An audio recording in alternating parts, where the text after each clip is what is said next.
new thing. That's my new thing right there.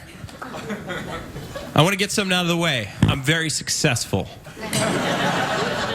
Which is why, when I go home from the airport, I take something called a super shuttle, also known as a shared ride van. And if you don't know what that is, a shared ride van is where a bunch of successful people get together in a van and just be successful all the way home, thinking about their success for about an hour and a half longer than it should take, in complete awkward silence. I feel like every time I get in a shared ride van, it's like I'm getting in a family van right after the father finished being abusive. I feel like a minute before I get in a shared ride van, as a dad is just like, "Shut up, Karen! Shut up! I hate you! I hate the kids! Hang on, someone's coming." And then an hour and a half. I got in trouble naked.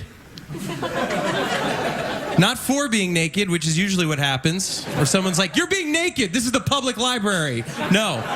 I was naked, and I got in trouble. I was at a spa for the first time. It was a nude spa. And I walked out of the pool area into the locker room, and I was wet and naked. And apparently you're supposed to dry off first, because the guy yelled at me, "Sir, stop what you're doing."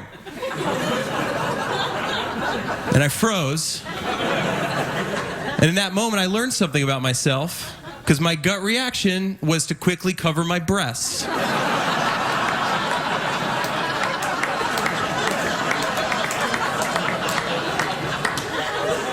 I learned something. I learned that, number one, that's what I'm insecure about. And number two, in a time of crisis, I become a cartoony woman. A lot of people ask me, they're like, "Barry, are you going to have a future once you get older? Are you going to have a future in television?" And I say, yeah, because there's a guy out there who's named Larry King.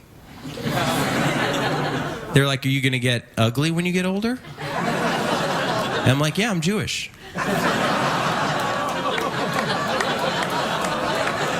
Larry King is my idol. Because Larry King is so old and Jewy that he basically looks like if a pastrami sandwich came to life and started speaking. Yeah. He does. He has a new show now. Yeah, he has a new show, and I can only expect that show to just be him interviewing other Jewish deli meat sandwiches. Yeah, we're in the studio. If you just joined us, we're here with corned beef. Corned beef, what do you want, some mustard? Mustard?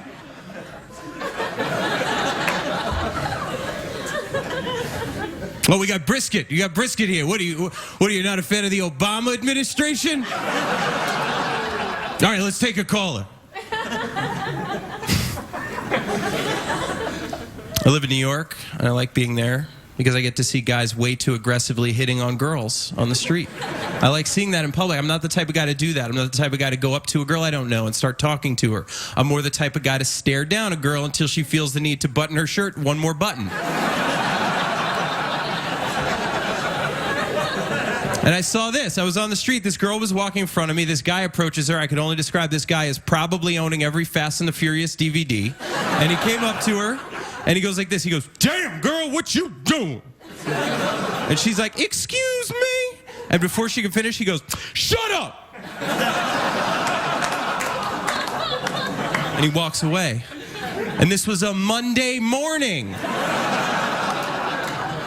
That means you left the house to do that. And I was like, why? And then the only thing I think of was he was doing her a huge favor. Maybe what he was doing was instantly living out what would have happened if they dated. The 2-second preview.